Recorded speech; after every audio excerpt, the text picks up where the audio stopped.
I was saying कि chapter 18 के further आपके पास 3 पार्ट्स थे। एक आप काम करते हैं, फिर कुछ तरह सिर्फ इनसाइड द इंटरनेट ट्रैक काम करते हैं, और आज हम वो पढ़ेंगे जो सिर्फ आउटसाइड काम करते हैं। ठीक है, उनका इनसाइड जेडी ट्रैक कोई काम नहीं होता आपके बुक के अंदर, क्योंकि उसने ग्रुप्स की फॉर्म में लिखा हुआ है कुछ ऑर्गेनिज्म पर। लाइक अगर मैं बात करूं क्लेप्शियला निमोनिया, वो अकेला नहीं लिखा हुआ, क्लेप्शियला के साथ एंटेरोबैक्टर और सेरेटा ग्रुप लिखा हुआ है। ग्रुप को इकट्ठा इसलिए बताया जा रहा होता है ग्रुप आपको के अंदर, क्योंकि वो मिलती जुलती डिजीज कॉज करवाते हैं, तो आप उनको इकट्ठा ही करते होते हैं। ठीक है, अगर आप क्लेप्सिला पढ़ लेंगे तो आपको दूसरे वाले ऑटोमेटिकली समझ आ जाएंगे। उनके लैब डायग्नोसिस में फ़र्क होता है बस थोड़ा बहुत, क्योंकि आपको पता है कि कोई लैक्टोज फर्मेंटिंग है, कुछ नहीं है। कुछ की स्लांट बेड वाले रिएक्शंस के अंदर जो टीएसआई अगर टेस्ट है उसके अंदर डिफरेंट, उसके बाद आपके पास उनकी गैस या आपके एस्ट्रेस प्रोड्यूसिंग हो सकता है। तो वो आपने जो आप जो फाइल पहले दिन ही शेयर करती थी लैब डायग्नोसिस की, आपने उसमें से देखना। बाकी अब हम इसको यहाँ से देखना स्टार्ट करते हैं। जो जो मैं ऑर्गेनिज्म कटवाता जाऊँगा वो आपने काटते जाना, कुछ उसको पढ़ने की जरूरत भी नहीं। ठीक होगी। अच्छा जी, क्लेप्सिला निमोनिया आप देखें, कैरेक्टरिस्टिक्स देखें, सबसे पहले ग्राम नेगेटिव है और उसके बाद ये नॉन मोटाइड है। ठीक है, इस मोटिलिटी वाला फैक्टर भी आपको पता होना चाहिए। ठीक है, जो जीआईटी ट्रैक से आपके पास वेट के अंदर जाएगा, जाहिर सी बात मोटाइल होगा तो अंदर जा रहा है ना किसी तरह। तो ये नॉन मोटाइल है और एरोबिक रॉड्स हैं। विरुलेंस प्रमोटिंग आपके पास एंटी फेगोसाइटिक पॉलीसैकेराइड कैप्सूल्स होते हैं, ये पहले भी आपको पता है। इसकी जो कॉलोनीज मिकॉइड होती हैं, this is one important document point. ठीक है, मिकॉइड कॉलोनीज। ठीक हो गया। मिकॉइड कॉलोनीज किस तरह की होती है, आपके पास थिक मिकॉइड ब्लडी स्पूटम आता है, जिसको हम current CURRANT not ENT, currant jelly sputum भी कहते हैं। ठीक हो गया। ये इसका जो है एक इंपॉर्टेंट डायग्नोस्टिक पॉइंट है। बाकी इलेक्ट्रॉस पॉजिटिव है, आपको पहले बता दिया था। ऑक्सीडेज नेगेटिव है, ये भी हमने कल पढ़ लिया था क्यों। पर्पल कॉलोनीज होती हैं मैकॉनिकी या एओसिन मिथाइलिन ग्लू करके। ठीक है, अगर आप याद करें, इट इज लैक्टोज फर्मेंटिंग। आपको बताया था कि मैकॉनिकी या एओसिन का मिथाइलिन EMB अगर है, उसके ऊपर हम देखते हैं कि कौन से लैक्टोज फर्मेंटिंग है या नहीं है। तो ये उसको पर्पल कलर की कॉलोनीज दे रहा होता है। इसके साथ देखिए, क्लेप्सिला के साथ बुक के अंदर 2 ऑर्गेनिज्म देखें, एक इंटेरोबैक्टर और सेरेटा, ये मिला के लिखे हैं। इंटेरोबैक्टर क्लेप्सिला दोनों लैक्टोज फर्मेंटिंग है, लेकिन Serratia is also lactose fermenting but a late lactose fermenting. वो फौरन नहीं करता, कुछ टाइम लेता है। ठीक है, तो आप ये कह सकते हैं कि पूरा ग्रुप ऑलमोस्ट लैक्टोज फर्मेंटिंग है। आगे देखें, इसके ट्रांसमिशन अपॉर्चुनिस्टिक ऑर्गेनिजम्स हैं, important thing. Then aspiration of GIT material की वजह से हो सकते हैं आप। एट रिस्क पॉपुलेशन कौन सी होती है, कैथराइज्ड पेशेंट, अल्कोहलिक्स, या कंप्रोमाइज्ड पल्मोनरी फंक्शन, डायबिटिक्स। ये जो आज आपको मैं 18 चैप्टर के ऑर्गेनिज्म पढ़ा रहा हूँ, उनकी ट्रांसमिशन बहुत इंपॉर्टेंट है। ठीक है, डायग्नोसिस में बहुत काम करती है। फॉर एग्जांपल ये डायबिटिक्स की जिक्र, अल्कोहलिक्स का जिक्र, ये चीज़ें आपको पता होनी चाहिए। और ये अपॉर्चुनिस्टिक वाली बात है। ठीक हो गया, ये इसकी ट्रांसमिशन रिस्क फैक्टर्स हो गए। मैकेनिज्म्स का बहुत आसान से, जैसे पहले को बताया था, कैप्सूल है, फेगोसाइटोसिस को रोकता है, तो विरुलेंस की वजह से हेल्प कर रहा होता है। Then aspiration of Klebsiella species from intestine to lungs, जैसे पहले आपको बताया कि एस्पायरेशन हो जाती है उसकी, उस वजह से primary lobar pneumonia. It is not atypical pneumonia, okay, ये टिपिकल निमोनिया में कंसीडर होता है। बाकी डिजीजेस की देखें, एक तो निमोनिया आपके पास बहुत कॉमन है, और यूरिनरी ट्रैक इन्फेक्शंस भी आ सकते हैं कैथेटराइज्ड पेशेंट के अंदर, फॉलिस वगैरह जिनमें पास हुई होती हैं। ठीक है, उनके अंदर ये ज़्यादा कॉमन है। बैक्टीरिया हो सकता है अगर आगे आपके पास ये फर्दर ऑन इन्वेड कर जाए उसको। Currant jelly blood sputum, this is an important thing जो मैं आपको पहले भी बताया था। ठीक है, म्यूकोइड कॉलोनीज बनती हैं इसका ग्रोथ पैटर्न आपके पास टिपिकल ग्रोथ पैटर्न होता है। ठीक है, जो आपके पास यूरिएज पॉजिटिव जो है ना इंक्लूड कर रहा होता है। आगे हम ऑर्गेनिज्म भी पढ़ने वाले हैं जो कि यूरिएज पॉजिटिव वगैरह में आएंगे। ठीक है, बिल्कुल उसी तरह का इसका भी आपके पास ग्रोथ पैटर्न होता है। ये वही वाला ग्रोथ पैटर्न है, आपको याद होगा जो हमने कॉन्जुगेशन पढ़ी थी वहां पर। आगे देखिए, नेक्स्ट जो आपके पास क्लास है that is proteases metabolism. Book के अंदर इसके साथ आपके पास 2 और ऑर्गेनिज्म लिखे हैं, प्रोटीज प्रोविडेंशिया लिखा हुआ है, मॉर्गेनिला लिखा हुआ है। अब मजे की बात देखेंगे, आपके पास जितने चारों के हैं ना, ये हैं प्रोटिस की स्पीशीज हैं। बस उनके नाम मुख्तलिफ, आप बेशक उसकी इंपॉर्टेंट प्रॉपर्टीज में भी देख सकते हैं कि आपके पास हैं तो ये स्पीशीज ऑफ प्रोटियस ही लेकिन इसमें से दो ही आपके पास सिग्निफिकेंटली इंपॉर्टेंट होती हैं, तो हम उन्हीं को देख रहे होते हैं, जिसमें प्रोटीज और प्रोविडेंशिया और होता है। उसको देखेंगे, इसकी इंपॉर्टेंस भी आपको बताता हूँ कि क्यों बहुत ज्यादा इंपॉर्टेंट है ये। एक तो ग्राम नेगेटिव रॉड हो गया, और ये नॉन लैक्टोज फर्मेंटिंग है। ये लैक्टोज नॉन लैक्टोज की बात आपने शुरू में याद कर लेनी, आपको कोई मसला नहीं होगा। और ये इंपॉर्टेंट बात है इसकी स्ट्रॉन्ग यूरिएज एक्टिविटी वाली, ठीक है। यूरिएज पॉजिटिव तो है, लेकिन स्ट्रॉन्गली यूरिएज पॉजिटिव है। और ये इस साल के एमसीक्यूज था, स्वामिंग ग्रोथ ऑन द अगर आपके पास प्लेट, उसमें आपके पास प्रोटीज स्पीशीज होती हैं। ये आपकी लैब डायग्नोसिस के अंदर ये चीज पहली लाइन में लिखी हुई है कि आपके पास स्वामिंग ग्रोथ होती है, क्योंकि मोटाइल है ये, तो मोटाइल होने की वजह से आपके पास ये मूव कर रहा होता है। आपके पास जब आप इवन ग्रोथ कर भी जाए अगर पैटर्न के ऊपर, तो इस वजह से इसकी स्वामिंग ग्रोथ होगी। देन हैबिटेट आपकी ह्यूमन जीआईटी के अंदर नॉर्मली प्रेजेंट होता है और ट्रांसमिशन होती है, लेकिन जीआईटी में डिजीज कॉज नहीं करता। हमने क्या किया, आउटसाइड द जीआईटी कॉज कर रहा है। ट्रांसमिशन हो जाती है तो UIT unit spread of faecal flora, ठीक हो गया। इस तरह आपके पास ये स्प्रेड कर सकता है, और क्योंकि मोटाइल है। पैथोजेनेसिस क्या है, आपके पास यूरिन की पीएच बढ़ जाती है, जिसकी वजह से यूरिएज एक्टिविटी बढ़ती है। जब यूरिएज एक्टिविटी बढ़ती है तो वहाँ पे आपके को रीनल स्टोन्स का जो एनवायरनमेंट उस बनने के लिए वो बढ़ जाता है, तो यूरो एपिथेलियम हार्म होना शुरू हो जाता है, ठीक है। पीएच इंक्रीज होने की वजह से आपके पास ये सारे मसले हो रहे हैं। आगे देखें, आपके यूरिनरी ट्रैक के अंदर कॉमनली आ रहा है, निमोनिया वगैरह कोई नहीं है इसके अंदर। Stag horn calculus formation, Stag horn क्या होता है जी, एनीवन?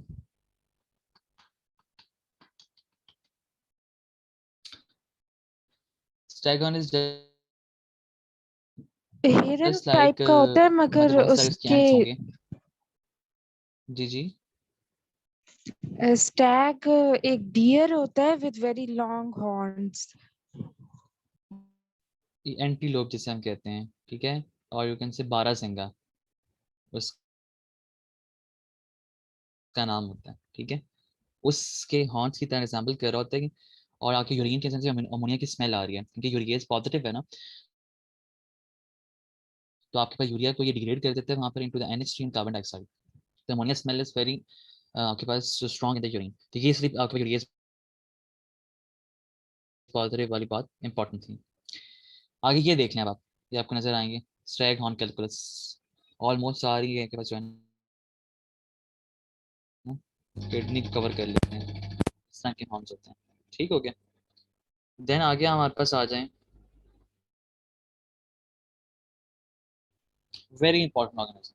अब हम जितने पहले पढ़ लिए सारे इंटेरोबैक्टीरिएशिया में पढ़ चुके हैं कल से और आज तक। ये लास्ट आपका है जो इंटेरोबैक्टीरिएशिया नहीं है, ठीक है। ये उस क्लास में नहीं आता क्योंकि इसकी सारी प्रॉपर्टीज उल्टे हैं उसके। और इंपॉर्टेंट इसलिए है क्योंकि आपके पास हॉस्पिटल एक्वायर्ड इन्फेक्शन में one of the most important organism इसकी importance. Pseudomonas aeruginosa is a gram negative aerobic rod. Aerobic के पहली बात तो ये डिफरेंस में आ गई, 1 से 3 फ्लैजेला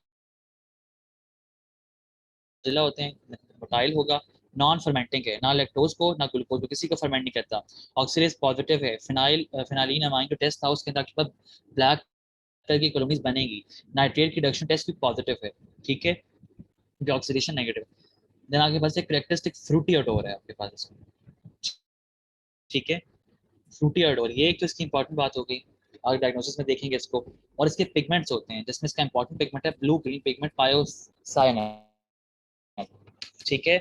एक पायोसाइनिन है, ये वाला पिगमेंट होता है जो ब्लू ग्रीन है। एक आपकी बुक में येलो ग्रीन मेंशन है, जिसको पायोएडिन कहते हैं, फ्लोरेसिन, फ्लोरेसिन स्टेन भी कहते हैं उसको, ठीक है। लेकिन डायग्नोसिस में ब्लू ग्रीन पिगमेंट भी आप डायग्नोसिस बनाते हैं, पायोसाइनिन। आगे ट्रांसमिशन देखेंगे, समझने वाली है। हर जगह एनवायरनमेंट में मौजूद है ये, लेकिन मॉइस्ट एनवायरनमेंट में ज़्यादा होता है। For example respiratory and dialysis equipment जो आपका हॉस्पिटल्स में है या किसी सेंटर के अंदर मौजूद है, वहाँ पर बहुत ज़्यादा होगा, सिंक्स के अंदर होगा, बार्स और सोप्स के अंदर मौजूद होगा। जहाँ पे मॉइस्चर इकट्ठा होना शुरू होता है वहाँ पे इन्फेक्शन शुरू हो जाता है, ठीक है। और इसके और जो बातें आपकी बुक में लिखी हुई हैं, ये किन लोगों में ज़्यादा कॉमन होता है। सबसे पहली बात तो ये है कि आपके पास जिन लोगों की आपके पास अमीनो कम्प्रोमाइज लोग हों या इम्पेयर्ड आपके पास होस्ट डिफेंसेस हों, उन लोगों में ज़्यादा होगा। सिस्टिक फाइब्रोसिस, ये डिजीज होने आपको ये पता होनी चाहिए, क्योंकि जब भी आता है डायग्नोसिस आते हैं इनको यूज करके बनाना होता है आपने वहाँ पर प्रॉफ में जो आप SC2 आ रहा होता है, या MC हो जाएगा। सिस्टिक फाइब्रोसिस, कोई आपके पास बर्न पेशेंट के अंदर बर्न इन्फेक्शन हुए हैं, सेबलाइटिस वगैरह, फॉलिकुलाइटिस वगैरह, वो सारे।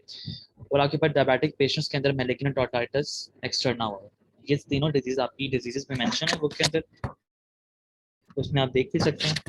ये आपका डायग्नोसिस बनाने के लिए इंपॉर्टेंट बात है। आगे देखें इसके mechanism of pathogenesis, very important, आपको सारे पता होने चाहिए किस किस तरह आपको पैथोजेनेसिस कॉज करवा सकते हैं। सबसे पहले पिलाए, पिलाए का आपको काम पता है, एडहेरेंस में रोल प्ले करते हैं, या आपके पास चूंकि कॉन्जुगेशन रोल प्ले कर रहा होता है। एडहेर किया इसने रेस्पिरेटरी कैप्सूल है, जिसकी वजह से आपके पास ट्रैकियल एपिथेलियम को एडहेर कर रहा होता है, और वहाँ पे बायोफिल्म बनाता है। ठीक है, बायोफिल्म अपनी लेयर पूरी generate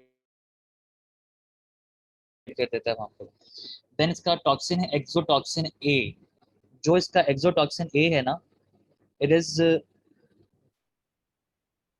just like diphtheria exotoxin. याद करें वहां पर भी यही पढ़ा था हमने। एडिनोसिन डाइफॉस्फेट की रेपोसाइलेशन हो जाती है ऑफ एलोंगेशन फैक्टर 2, EF2 की ADP रेपोसाइलेशन हो जाती है, जिसकी वजह से आपके पास एलोंगेशन खत्म हो जाएगी, इनहिबिट हो जाएगी, तो प्रोटीन सिंथेसिस नहीं हो पाएगा। आगे देखें, बैक्टीरिया ट्रिगर्स क्योरम सेंसिंग। ठीक है, क्योरम सेंसिंग आपके पास जितनी ये आपकी बायोफिल्म की बात हो रही है, जो आपके वहां पे कॉलोनी बननी है ना, उसको आपके पास बैक्टीरिया सेंस कर सकता है और उसको फर्दर इंक्रीज करवाता है। देन आते हैं एंडोटॉक्सिन एक्सो एंजाइम एस। एंडोटॉक्सिन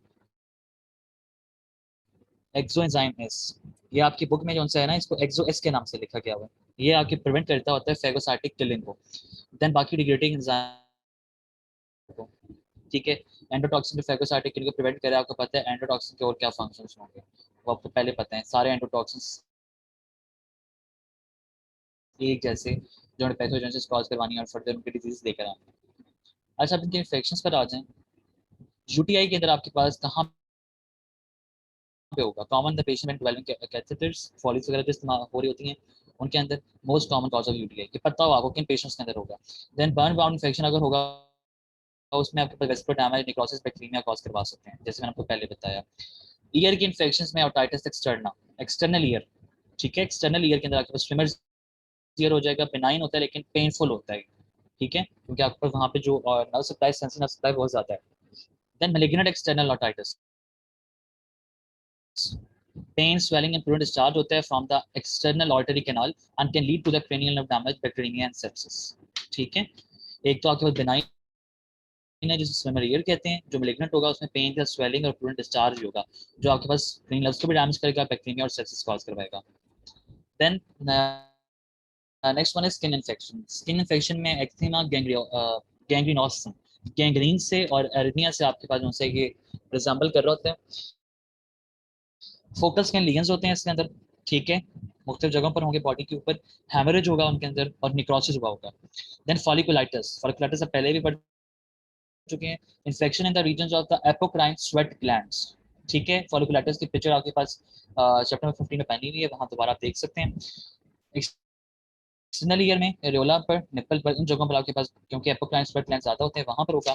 पूल्स में या वर्ल पूल्स वगैरह, ये स्विमिंग में जो लोग करते हैं उन लोगों में ज्यादा होता है। ठीक हो गया। Then a pulmonary infections. Pulmonary infection is it is the most common cause of pulmonary infection in the cystic fibrosis patient. पहली बात ये इंपॉर्टेंट आपने याद रखनी, cystic fibrosis के पेशेंट में पल्मनरी आपके पास इन्फेक्शन करवाएंगे।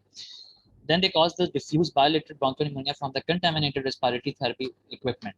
ठीक है, जो आपका रेस्पिरेटरी, यहाँ आपके पास मैं पहले पढ़ा था कि रेस्पिरेटरी डायलिसिस इक्विपमेंट कंटामिनेटेड होगा, उन लोगों के अंदर आपके पास ये डिजीज कॉज करवा सकता है। अब आपने बात याद रखनी है, आपको पता हो कि जो वेंटिलेटर एसोसिएटेड न्यूमोनिया है, ठीक है, उसकी मेजर कॉज आपके पास सुडोमोनास एरिगनोसा है। कहीं पर भी आ जाए the cause of ventilator associated aeruginosa, ये पुस्तक में नोट कर लें। ठीक है, वैसे जो आपके पास लैब डायग्नोसिस वाली फाइल मैंने शेयर की है, उसके एंड पर मैंने पॉइंट्स लिखे हुए हैं कुछ, जो मैं आप सेकेंड आपके पास एक इंपॉर्टेंट बात है, डायबिटिक पेशेंट के अंदर अगर पल्मोनरी इन्फेक्शन हो रहे हैं तो उसकी मेजर कॉज क्या होगी? उसकी मेजर कॉज डायबिटिक पेशेंट के अंदर क्लैप्सियला, और जो वेंटिलेटर एसोसिएटेड निमोनिया है उसके अंदर आपके पास क्या होगा? सुडोमोनास। और सिस्टिक फाइब्रोसिस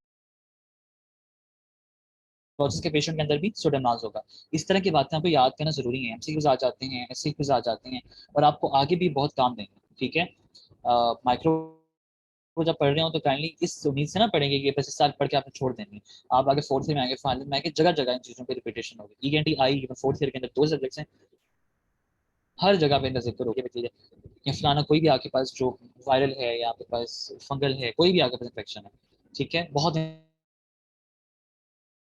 इंपॉर्टेंट होते हैं, तो इनकी फाइंडिंग्स वगैरह याद करने की कोशिश करें। देन केराटाइटिस, ठीक है, केराटाइटिस बेसिकली आपके पास जो कॉर्निया होता है उसकी इन्फ्लेमेशन को कहते हैं, ठीक है, सॉरी अल्सरेशन को कहते हैं। ऑक्यूलर आपके पास जो ट्रॉमा होगा followed by exposure can lead to the pan ऑफ्थेल्माइटिस।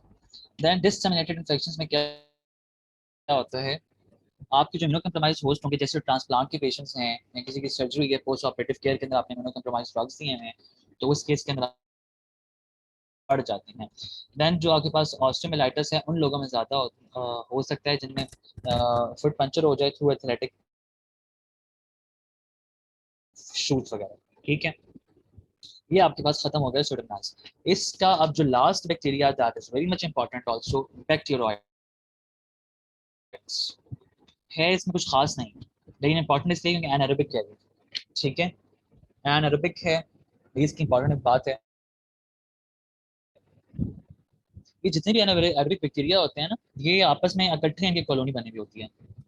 आप जगह जगह इस चीज़ को पढ़ेंगे। ग्राम नेगेटिव है, एनारोबिक है, इनकैप्सुलेटेड है, कोई एक शेप नहीं होती, प्लेमॉर्फिक है, और आपके foul smelling short chain fatty acid produce करता है।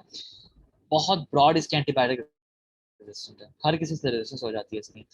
वीक एंडोटॉक्सिन एक्टिविटी है, ठीक है, बाकी तो कर सकते हैं एंडोटॉक्सिन जो बाकी देखना आपको पता है कि सारे ग्राम एक्टिव करते हैं, अच्छी एक्टिविटी होती है, लेकिन इसकी वीक है। ये नॉर्मल फ्लोरा का हिस्सा होता है रेस्पिरेटरी, जीआई और जीयू ट्रैक्ट्स में, जेनिटो यूरिनरी ट्रैक्ट्स के अंदर, वहाँ पे बिल्कुल ये बाकी एनारोबिक स्पीशीज के साथ एग्जिस्ट कर रहा होता है। इंपॉर्टेंट पैथोजन है बैक्टीरियोइड्स का, दैट इज बैक्टीरियोइड्स फ्लैजिलस, ठीक है।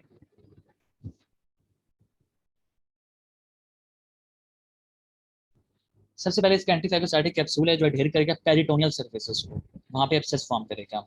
सर्जरी या ट्रॉमा की वजह से क्या होगा, एंटोजेनस स्प्रेड हो जाएगा ब्लड के थ्रू, और एंजाइम्स जो उसके आपके पास होते हैं फर्दर ऑन कॉज करते हैं टिश्यू डिस्ट्रक्शन। ये आपके डिफरेंट पैथोजेनेसिस आ गया। देन आपके पास जो एंडोजेनस इन्फेक्शंस होते हैं, इसकी वजह से सबसे पहला तो बता दिया कि इंट्रा एब्डोमिनल इन्फेक्शंस होते हैं जो एब्सेस फॉर्मेशन है, और आपके पास वही जो एब्सेस फॉर्मेशन है, अगर फर्दर नीचे आप देखें पेल्विक कैविटी में जाएगी, वहाँ पे सेपरेटिव सेपरेटिव होते हैं जो टूलेंट होते हैं। मैंने आपको पहले जब इन्फ्लेमेशन बताई थी, मैंने कहा 3 टाइप्स होती हैं, सीरस, फाइब्रस, सेपरेटिव या टूलेंट। जो आपके पास जिसके अंदर पस वगैरह होगी वो सेपरेटिव होंगे, जो पायोजेंस बैक्टीरिया की वजह से होते हैं। बैक्टीरिया हो सकता है, प्लूरोपल्मोनरी इन्फेक्शंस वगैरह हो सकते हैं। ये आपके पास चैप्टर खत्म हो गया। इसमें एंड पे एक बैक्टीरिया रह गया, फ्यूजर बैक्टीरिया, बिल्कुल छोटे दो के पैराग्राफ हैं, उसको छोड़ देना, आपके सिलेबस में नहीं। ठीक हो गया। नेक्स्ट आज है very important again chapter number 19। 19 के अंदर टोटल 4 एक्टिनोबैक्टर बमानी, वो छोटा सा लिखा हुआ है, उसको करने की जरूरत नहीं है। अगर आपका दिल करता है टेबल्स देख लीजिएगा उसका एक दफा, अदरवाइज उसको पढ़ने की जरूरत नहीं है। बाकी तीनों organisms very important, very very important, और तीनों का लैब डायग्नोसिस तो और ज्यादा इंपॉर्टेंट है। आपको भी समझ आ जाएगी क्यों ज्यादा इंपॉर्टेंट, क्योंकि नॉर्मल अगर ये काम नहीं वो ग्रो नहीं करते, इनके लिए अलग अलग चीजें डालनी पड़ती हैं। पहले ये हेमोफिलस। हेमोफिलस एक तो स्मॉल है, ग्राम नेगेटिव है, प्लेमॉर्फिक कॉकोबैक्टीला है, प्रॉपर्ली रॉड नहीं है, कॉकोबैक्टीला है। देन आगे आके एरोबिक और आपके पास फैकल्टेटिवली एनारोबिक हो सकता है। Obligate parasites of mucous membranes, मतलब इसका स्टेटस क्या, एरोबिक भी हो सकता है या फैकल्टेटिवली एनारोबिक भी हो सकता है। और ये इंपॉर्टेंट बात है इसकी, इसको कल्चर पे ग्रो करवाना है तो उसके लिए फैक्टर 10 और फैक्टर 5 की जरूरत होती है। फैक्टर 10 हैमन को कहते हैं और फैक्टर 5 एनएडी को कहते हैं। होती है वो नॉर्मल ब्लड अगर ही है, हीटेड ब्लड अगर होती है। एक है ब्लड अगर होती है, एक हीटेड ब्लड अगर होती है। हीटेड ब्लड अगर को चॉकलेट अगर कहा जाता है, ठीक है। तो चॉकलेट अगर के अंदर आपने फैक्टर 10 और फैक्टर 5 डालेंगे तो उसकी ग्रोथ होगी। ये पहली इंपॉर्टेंट बात आ गई इस चैप्टर की, इसलिए इसका लैब डायग्नोसिस इंपॉर्टेंट है। आपने चॉकलेट अगर के ऊपर आपने ग्रो करवाया हुआ इसको। कल्चर चॉकलेट अगर के ऊपर होगा विद स्टेफाइलोकोकस ऑरिस, ठीक हो गया। मेडिकली रेलेवेंट स्पीशीज आपके पास दो हैं, एक इन्फ्लुएंसी है, इन्फ्लुएंजा जो आपके सिलेबस में है, एक होती है इन्फ्लुएंजा डुक्री, वो आपके सिलेबस में नहीं है तो पढ़ने की जरूरत नहीं है, ठीक है, क्योंकि माइनर पैथोजन है। ये लिखी हुई है आगे आपके जो चैप्टर 27 है उसके अंदर लिखी हुई है, but it is not important with respect of syllabus. पहली बात, अनइनकैप्सुलेटेड है, ये कोई कैप्सूल नहीं है। नॉर्मल फ्लोरा होता है ये आपका रेस्पिरेटरी ट्रैक का, वहां से आपके पास ये ऑटाइटिस मीडिया, कंजक्टिवाइटिस और ब्रोंकाइटिस कॉज करवा सकते हैं। ओटाइटिस मीडिया मतलब मिडल ईयर का इन्फेक्शन। ये अनएनकैप्सुलेटेड स्ट्रेन की बात हुई है। जो इनकैप्सुलेटेड स्ट्रेन्स हैं उसके अंदर क्या कौन से आती हैं चीजें, टाइप बी आती हैं। इसके ना टाइप्स हैं, ठीक है, 6 सीरो टाइप्स हैं हेमोफिलिया इन्फ्लुएंजा की, A B C D E F. बाकी सारी इनकैप्सुलेटेड होती हैं, सॉरी अनकैप्सुलेटेड होती हैं, और इनकैप्सुलेटेड की टाइप बी होती है, ठीक है। टाइप बी जो ट्रेड करती है मुकोसा को by using the IgA protease. ये तरीका आपको याद पता होना चाहिए किस तरह करेंगे। मैं रिकॉल कर रहा हूँ आपके पास, क्योंकि वहां पे नॉर्मली आईजीए लगी होती है, सिक्योरिटी एरिया ना, आईजीए लगी होगी। आईजीए की जो एफसी पोर्शन है उसको आपके पास क्लीव कर देगा ये आईजीए प्रोटीएज, जिसकी वजह से वहां पे अटैचमेंट नहीं हो पाएगी और ये आपके पास अंदर इन्वेड कर जाएगा, ब्लड स्ट्रीम में जाएगा और सिस्टमिक डिजीज लेके आएगा। फिर आपके पास ग्राम नेगेटिव है तो आपके पास ये एंडोटॉक्सिन भी होगा। इन्फ्लेमेशन और सिम्टम्स आपको पता है जिस तरह के आ रहे होते हैं। अब देखिए इसके डिजीजेस, ये टाइप बी की बात हो रही है, ठीक है। टाइप बी क्या करवा रहा है, टाइप जो अनकैप्सुलेटेड आपको पहले बता दिया, टाइटस मीडिया करवाएगा, कंजक्टिवाइटिस करवाएगा, ब्रोंकाइटिस करवाएगा। जो अब इनकैप्सुलेटेड की डिजीज है उसमें क्या है, मेनिंजाइटिस में आपके पास मेजरली इन्फेंट्स रिस्क पर होते हैं। फाइल के अंदर आपके पास जहाँ पे आप जो लैब डायग्नोसिस वाली फाइल है उसके नीचे अंदर लिखा हुआ है कि मेनिंजाइटिस की मेजर कॉजेज क्या हैं, किस टाइम पर कौन सी हो सकती हैं, वो आपके डायग्नोसिस बनाने में बहुत काम आएंगे, ठीक है। उसमें 3-4 एग्जांपल्स हैं, आपको वो याद कर लीजिएगा उसको ऑर्गेनिजम्स की। अब इन्फेंट्स में देखें, जो 3 से 18 साल के बच्चे होते हैं उनके अंदर ये ज़्यादा है, और जिनमें वैक्सीन नहीं हुई होगी उसमें तो फिर और ज़्यादा है ना, ठीक है। वैक्सीनेशन अगर हुई भी है इसके खिलाफ तो फिर ओके है। 6 महीने से लेकर 6 साल तक वो बच्चे जिनमें वैक्सीनेशन ना हुई हो, उसमें it is the major cause of meningitis haemophilus influenza type B. ठीक हो गया। आगे देखिए, तो इसमें क्या होता है, आपके पास माइल्ड ब्रीफ रेस्पिरेटरी डिजीज होती है followed by bacteria and meningitis. और टाइटस मीडिया देख लें, चिल्ड्रन एंड गर्ल्स दोनों में हो सकता है, ईयर पेन है, फीवर इरिटेबिलिटी हो सकती है उसके अंदर, और उससे पहले आपके पास क्या होता है, रेस्पिरेटरी ट्रैक इन्फेक्शन होता है, तो वो आपके पास ओपन ट्रीटर होता है। एपिग्लॉटाइटिस चिल्ड्रन में होता है 2 से 4 साल के बच्चों में। ये इसके अंदर एक थंब साइन का जिक्र किया हुआ है, दिस इज इंपॉर्टेंट, ठीक है। और एक आपकी बुक में भी लिखा हुआ है, स्वोलन चेरी रेड एपिग्लॉटिस, ठीक है। इसको आप थंब साइन भी कहते हैं लिटिल नेक एक्सरे के ऊपर, और नॉर्मली अगर आप देखें इसका कलर देखें नेकेड आई से तो उसको आप कहते होते हैं चेरी रेड, स्वोलन चेरी। आ जाता है आपके पास निमोनिया, ये उन पेशेंट्स में होगा जो एसिप्लिनिक हैं और हैव द कॉम्प्लीमेंट डेफिशिएंसी, जिनका स्प्लीन काम नहीं कर रहा है, कॉम्प्लीमेंट डेफिशिएंसीज हैं। टिपिकल प्रेजेंटेशन में क्या होता है कि आपके पास पहले एक तो रैपिड ऑनसेट है, हाई फीवर होगा, प्रोडक्टिव कफ होगा। This is not a atypical pneumonia, this is a typical pneumonia, ठीक है। आपको बस अब वो जब आपने एक दफा पहले टिपिकल एटिपिकल की बात समझ ली होगी ना, जो मैंने आपको माइक्रोप्लाज्मा बताई थी, आप कहीं पर भी निमोनिया आ जाए बस आपको ये पता हो कि टिपिकल एटिपिकल आप फाइनेंस खुद लिख सकते हैं। नेक्स्ट आपके पास इंपॉर्टेंट बात है, consolidated whited out infiltrate in low lobe of chest x-ray, बिल्कुल वाइट हुआ होता है सारा लोअर लोब आपका, ठीक है, तो आप एक्सरे करवाते हैं। साइलाइटिस नौजवान बच्चों में होता है, infection in the buccal mucosa spread to the face and neck, swelling, blue red patches, fever, ठीक है, स्किन का इन्फेक्शन है। आर्थराइटिस आपके पास होता है कि लार्ज जॉइंट्स को यूनिलैटरली आपको अफेक्ट कर रहे होते हैं, दोनों साइड में अफेक्ट नहीं करेगा। ये था आपके पास हीमोफिलस इन्फ्लुएंजा। और इसके अंदर आपके पास इंपॉर्टेंट बात, जो 2 बातें बताई हैं, एक तो आपके पास इसके लैब डायग्नोसिस में आपको चॉकलेट अगर के ऊपर फैक्टर 5 और फैक्टर 10 डालने, ये पता होना चाहिए फैक्टर 5 एनएडी और फैक्टर 10 हीम होती है। उसके बाद आप दूसरी इंपॉर्टेंट बात ये बताइए कि आपके पास 6 महीने से 6 साल के बच्चों के अंदर जिन्हें वैक्सीनेशन नहीं होगी, उन बच्चों में जो कॉज ऑफ मेनिंजाइटिस है that will be haemophilus influenza, ठीक हो गया। Then bordetella pertussis, gram negative है, इनकैप्सुलेटेड है, कॉकोबैक्टीरिया है, ओवल शेप्ड है, फैकल्टेटिव एरोब्स हैं, इंट्रासेलुलर ग्रोथ होती है, ऑक्सीडेज पॉजिटिव हैं। अब इंपॉर्टेंट बात, the growth on Bordet Gengou and Regan Lowe medium. Regan Lowe medium आपकी बुक में मेंशन नहीं है तो छोड़ सकते हैं आप, लेकिन बॉर्डर्ड गैंग्लियर मीडियम आपके बुक में मेंशन है। ये होता क्या है बेसिकली, ठीक है। बेसिकली होता है आपके पास ये नॉर्मल अगर है, लेकिन उसमें ब्लड की कंसंट्रेशन ज्यादा होती है, ठीक है, ब्लड ज्यादा इस्तेमाल होता है। मैकेनिज्म देखने पैथोजेनेसिस का, filamentous haemoglobin binds to the ciliated epithelial cells, ये आप देख सकते हैं, ठीक है। उसके बाद क्या होता है, इंटरसेलुलर सर्वाइवल होता है फेगोसाइट्स में। फेगो साइड्स में ही जाके रहता है, ठीक है। तो इसलिए इम्यून सिस्टम से प्रोटेक्ट हो जाता है, मतलब इसको कुछ भी नहीं होता, फैगोसाइटोसिस होती नहीं है इसकी। वेरोनस किसी इस तरह होती है, इसका परटूसिस एक्सोटॉक्सिन है पहले, inhibits the of ji protein. Of ji protein कौन सी होगी, जो आपके पास इनहिबिटरी जी प्रोटीन है उसी को इनहिबिट करेगा। इससे लॉस ऑफ फ्लूइड्स बढ़ गया, लिम्फोसाइटोसिस हो गया, म्यूकस सिक्रीशंस आ गई रेस्पिरेटरी ट्रैक के अंदर। हीमोग्लूटिनिन, वो आपको काम पीछे बता दिया उसका क्या काम था, ये आपने देख लिया, हीमोग्लोबिन की वजह से वो बाइंड कर रहा होता है।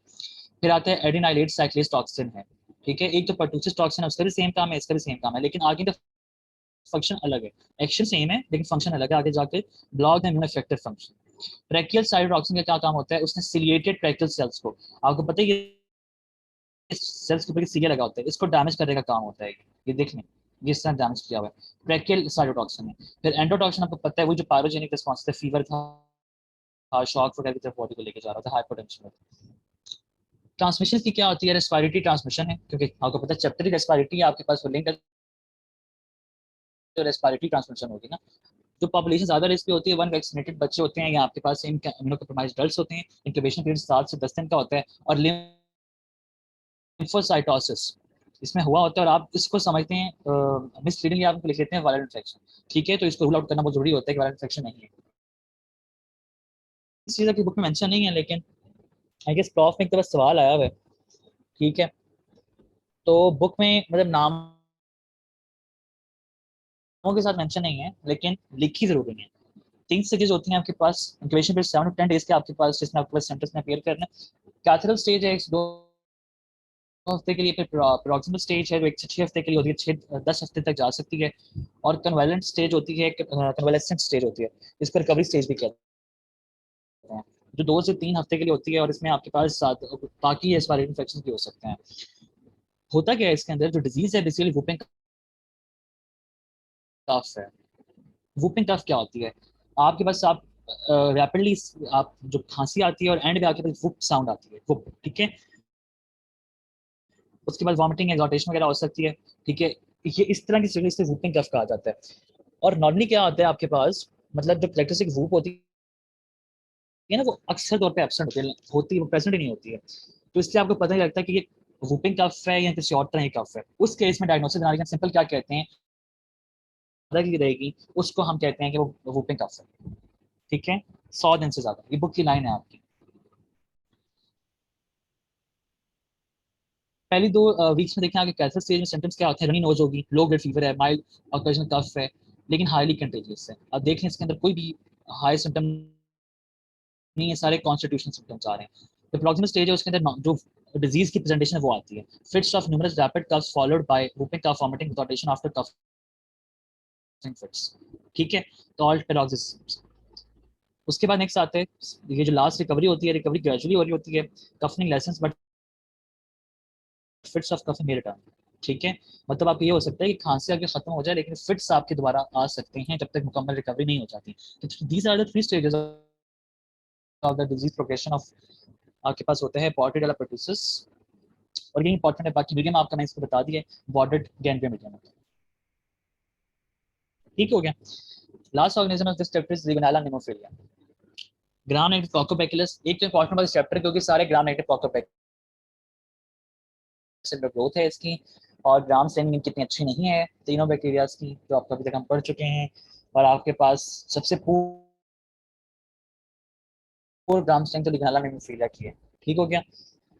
एनवायरमेंटल वाटर सोर्सेज का हैबिटेट होता है एयर कंडीशन सिस्टम्स के अंदर, हॉट वाटर टैंक्स में, लेक्स वगैरह में रह सकता है। ट्रांसमिशन एरोसोल्स होती है, मतलब रेस्पिरेटरी ड्रॉपलेट्स के जरिए, पर्सन टू पर्सन ट्रांसमिशन इसकी नहीं है, ठीक है।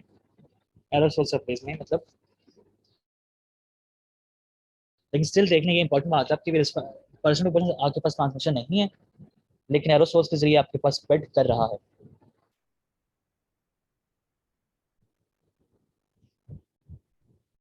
देन आ जाते हैं आपके पास पैथोजेनेसिस। पैथोजेनेसिस में क्या है जी, इंटरसेलुलर एप्लीकेशन एल्वियोलर मैक्रोफेजेस, जैसे वॉडुलर पर्टुसिस में हुआ था, वो भी मैक्रोफेजेस फैगोसाइट्स में जाके उसने स्टे किया था, ये उसके अंदर आपके पास स्टे करते हैं।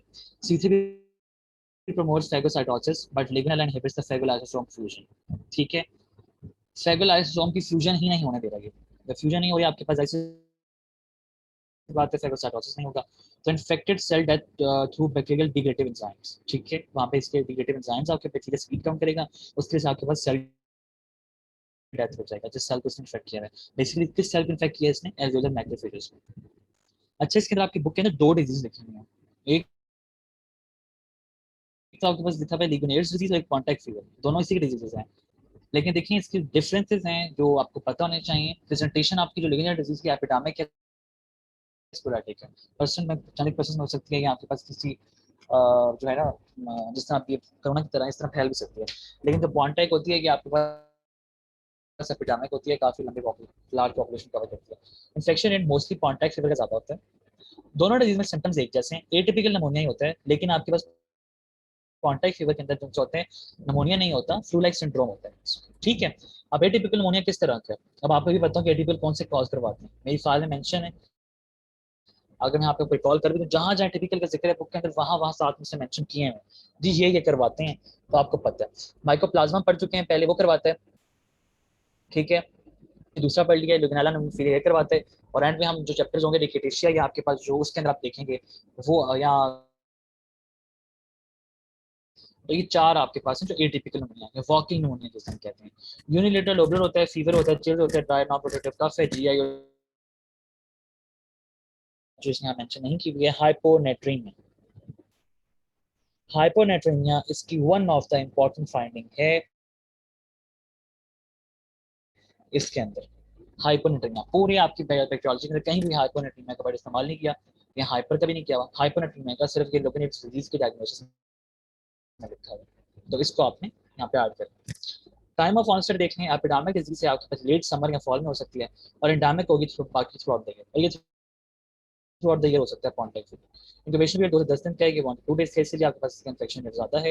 रेजोल्यूशन एंटीबायोटिक थेरेपी की जरूरत होती है, लेकिन इसमें जरूरत नहीं होती, खुद ब खुद ठीक हो जाता है। मोर्टेलिटी रेट इसमें 15 to 20% अगर आप अनट्रीटेड हो, और इसमें लेस देन 1%, ठीक है। तो कॉन्टैक्ट फीवर हम देख रहे हैं कि सिम्टम्स से कम आ रहे हैं, थ्रू आउट द ईयर हो सकता है, इंक्यूबेशन पीरियड इसका कम है, सेल्फ लिमिटेड है, और मोर्टेलिटी रेट भी कम। लैब डायग्नोसिस में इंपॉर्टेंट चीज गामा स्टेनिंग इसकी हो नहीं सकती, इसलिए डाइट सिल्वर स्टेनिंग या फ्लोरेसेंट स्टेनिंग आप इस्तेमाल कर रहे होते हैं। कल्चर इसका देख लें, बफर्ड चारकोल यीस्ट एक्सट्रैक्ट अगर, ठीक है, चारकोल यीस्ट अगर उसके अंदर आप क्या इस्तेमाल कर अगर के ऊपर जो चॉकलेट अगर है उस पर ग्रो नहीं करता। यूरिन एंटीजन टेस्ट है, और ये हाइपोनेट्रीमिया वाली फाइंडिंग यहाँ लिख रही है, इंपॉर्टेंट, वेरी इंपॉर्टेंट। हाइपोनेट्रीमिया सिर्फ एक के अंदर है। चलें एक रिकॉल के लिए सवाल पूछ रहा हूँ, यूरिया ब्रेथ टेस्ट किस ऑर्गेनिज्म हमने पढ़ा? एनीवन? अभी तक जितनी मैंने बैक्टीरियोलॉजी पढ़ा दी है, urea breath test.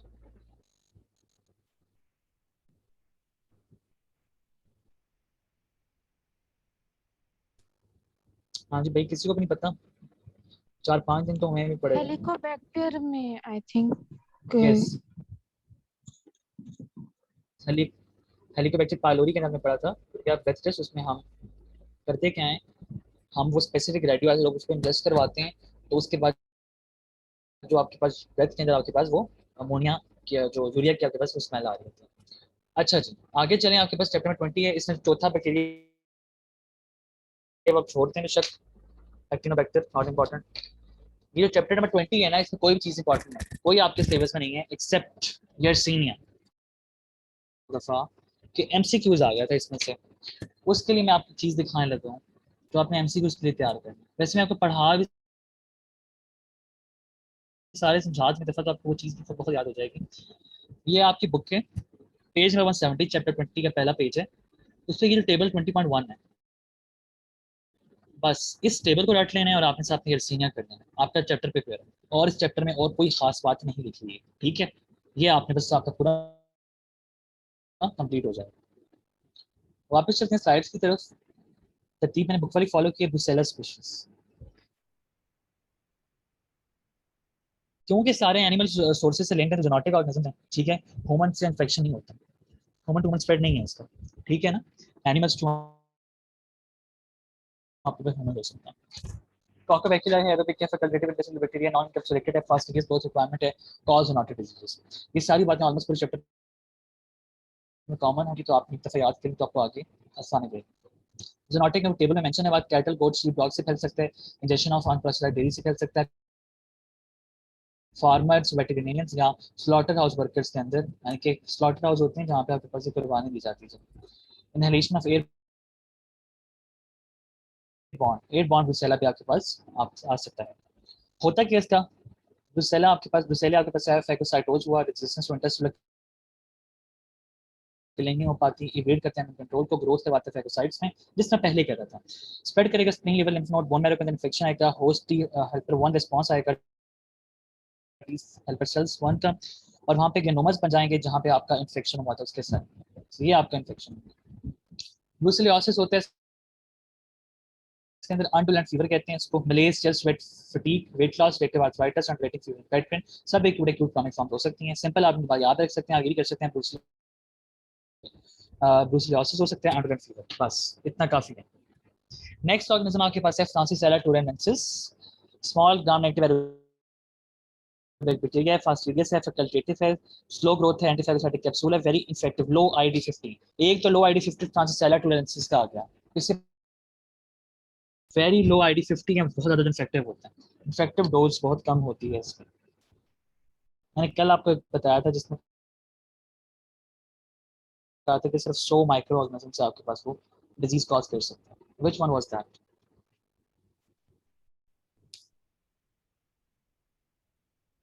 Shigella. Shigella, yes, Shigella बहुत इफेक्टिव होते हैं। शिगेला को हमने वहां पे सामने से कंपेयर किया था, ठीक है। इस तरह की बातें जब आती हैं जो आपको पता है एक दो जगह बने तो उसको आपस में रिलेट लाजमी करते हैं, और यही तरीका होता है फार्मा को पढ़ने का, ठीक है। कुछ साइड इफेक्ट्स कॉमन होते हैं, आपको साइड इफेक्ट पता हो कौन कौन से ड्रग्स आते हैं और आपने पढ़े थे इसके हवाले से। This is one of the best way to memorise the things. आगे देखिए, नेचुरल रिजर्वायर्स हैं, टेबल में मेंशन है, rabbit, small wild animals, transmission आपके पास भी टेबल में मेंशन है, इन्फेक्टेड आर्थ्रोपॉड या एनिमल बाइट है, direct contact with infected animals है, इनहेलेशन हो सकती है, इंजेक्शन हो सकती है, कंटामिनेटेड मीटर फॉर। पैसेज एंजिन आपके पहले देख चुके हैं, इसमें एंटीफैगोसाइटिक कैप्सूल था, उसका आपको पता है कितना वेट कर रहा होता है, और intercellular growth with macrophages. Almost आज हमने जितने पढ़े हैं चैप्टर 1920 में, सब में इंटरसेलुलर ग्रोथ इन मैक्रोफेजेस में उसी तरह आगे स्प्रेड करते हैं। होता है इसमें क्या है, तुलनिया को रैबिट फीवर कहा जाता है, ठीक है। इंक्यूबेशन पीरियड 3 से 5 दिन का है, और आपके पास सिम्टम विद कॉमन है, कॉन्स्टिट्यूशनल सिम्टम्स होते हैं जो आम सिम्टम्स होते हैं, फीवर, मलेरिया, चिल्स, फटीग वगैरह।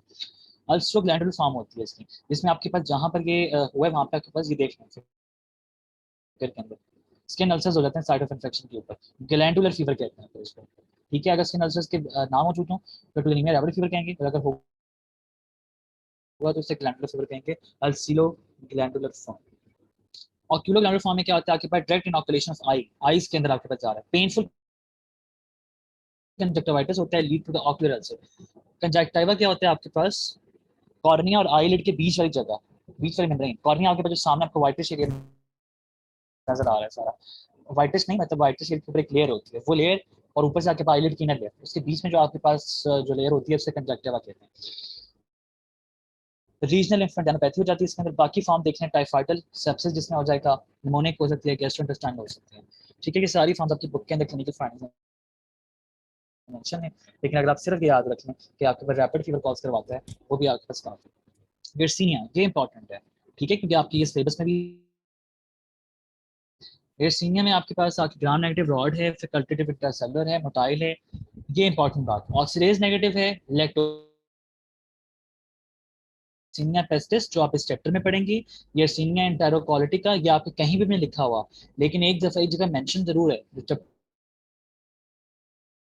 के नाम लिखे हैं उसमें जो आखिरी आपके पास टेबल में ऑर्गेनिज्म है वो यर्सीनिया एंटेरोकोलिटिका है, ठीक है। ये आके वो इंटेस्टाइन के अंदर मौजूद है, आपको ऑटोमेटिकली चीजें आ जाएंगी। अच्छा ये देखें, इसकी जो शेप देखें, ऑब्लॉन्ग शेप है, ठीक है।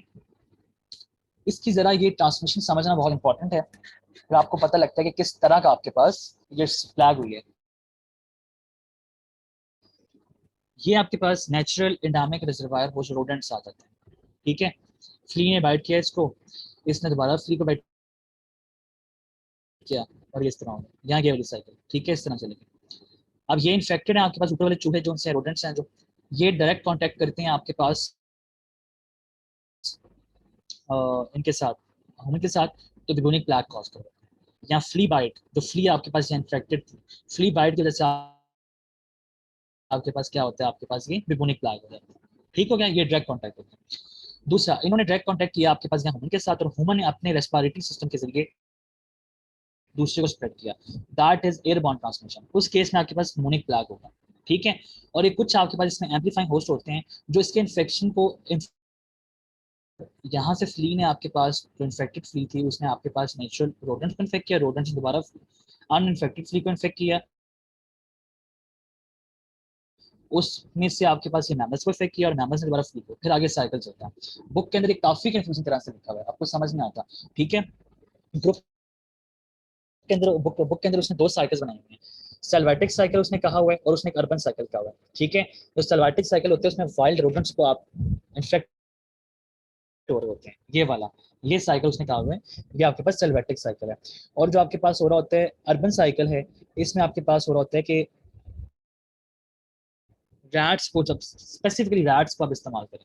ठीक है, यहाँ पे तो कोई भी रोडेंट्स आ सकते हैं, कोई भी रोडेंट हो तो आपके पास वो सिल्वेटिक साइकिल है, और specifically rats, that is urban cycle.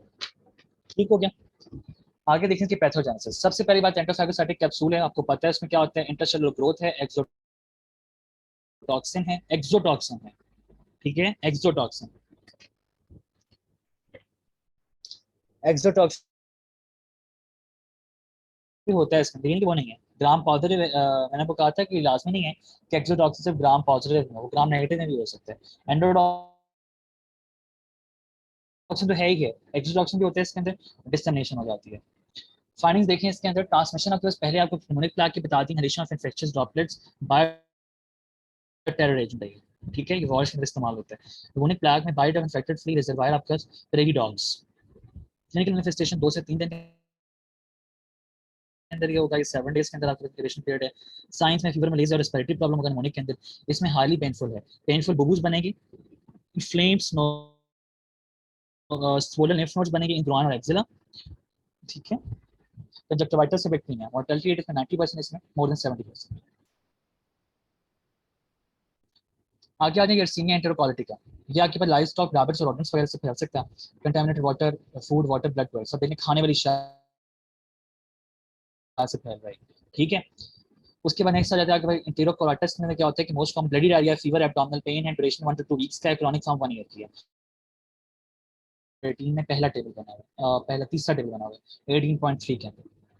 Mesenteric लिम्फोडेंटाइटिस है, मेसेंट्रिक लिम्फ नोड से नाज हो जाते हैं, सूडो अपेंडिसाइटिस से, मतलब आपको लग रहा होता है कि आपके पास अपेंडिसाइटिस है, लेकिन अपेंडिसाइटिस नहीं होता, मेसेंट्रिक लिम्फोडेंटाइटिस होता है, मोस्ट कॉमन होता है यंग चिल्ड्रन के अंदर। ट्रांसफ्यूजन रिलेटेड सेप्टिस में भी कॉज करवा सकते हैं, लो टेम्परेचर पे ग्रो कर रहा होता है, multiple toxic levels in refrigerated foods.